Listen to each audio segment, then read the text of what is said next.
So this is a zombie makeup that I did for a haunt last year. I had about 20 minutes, 30 minutes tops to pull this thing off, so I figured I'd go over the basics.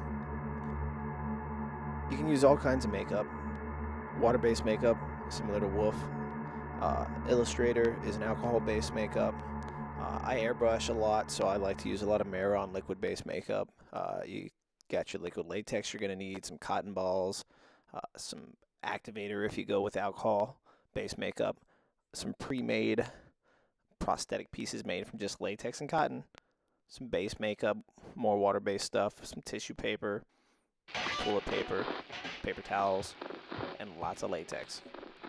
So here, I'm starting out by putting a layer of latex on his skin where I'm going to place the prosthetics. Before I do it on his eyebrow, I come in with a glue stick.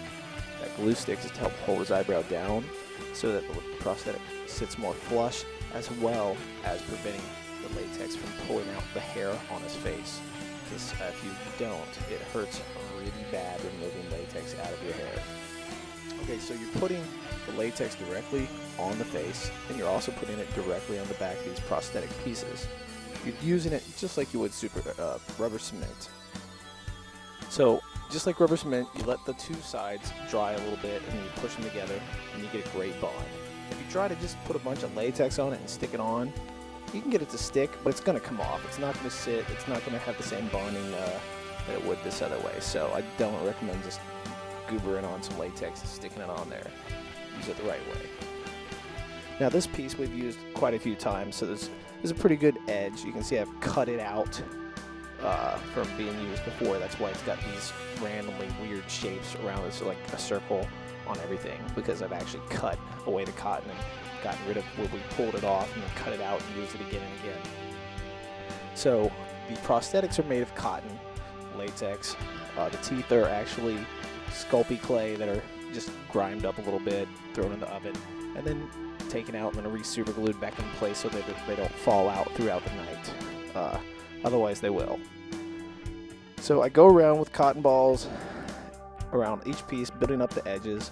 Depending on how many times you've used these pieces and how thick your edges are, you'll need thicker or less thick cotton or toilet paper around the edges. I like to use Viva paper towels. I like the texture that they give whenever they dry.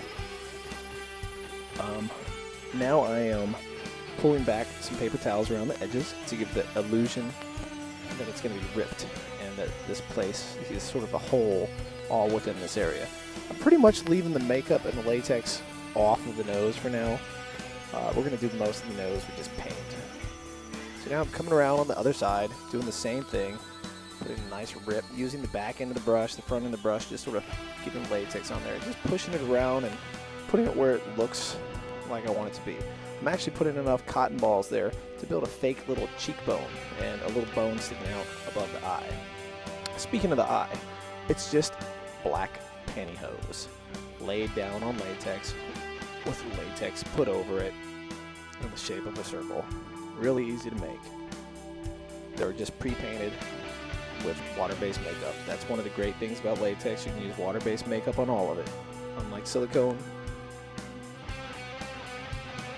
Anyways, we're shaping the top now, coming back around, using a hairdryer to speed up the process a little bit. Make sure you use it on medium, not hot. There's a little more close-up of the bone being sculpted. You can just sculpt things right on it. Like I said, this is sort of like a shotgun wound, so it's going to be all messed up. You don't have to make it perfect. So when I get it to the basic shapes I want, I come in with my mehron makeup, and I use like a base tone, flesh tone. Then I come in with a medium red. I always start with like a bright medium red. You can't leave it that way. Nobody looks like that underneath their flesh. I don't care how fresh your blood is, come out of your heart. You don't have enough oxygen to ever have fluorescent red blood, or at least like that. So after you get your base in, then you start coming in with a darker red. If you have a darker red, or you can mix a little black to your red, and just a drop or two will darken it up and go in through all the other areas. Don't paint it flush. You're wanting to make this texturized. You don't want just flat colors. One of the secrets is to just really layer your colors. Put little textures, little spots. Let the different tones flow through. You want it to be pink on the edges because there's going to be some irritation. So don't go too dark on the outside.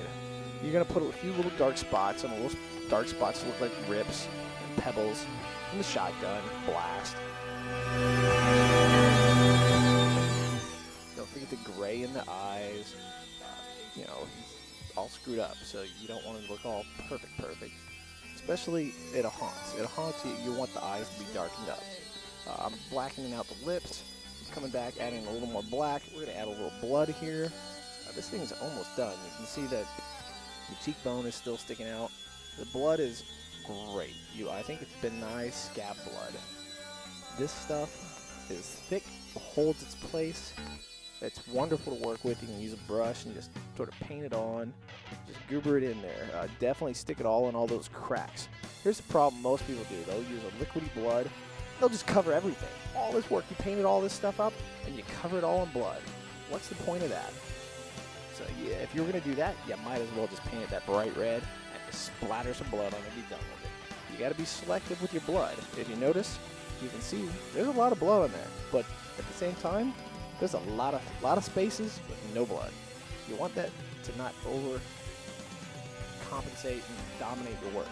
So basically, from that point, you want to dirty up the neck. If it's shoulders, I'm going to show you, you're going to dirty that up. These are some really bad pictures, but it's all I can find. So hopefully they'll work. I hope you enjoyed this, and if you have any questions about what I did, please just leave them in the comments. Feel free to share this with anybody. If you want me to do maybe a different look, some other kind of thing with latex, maybe silicone, let me know.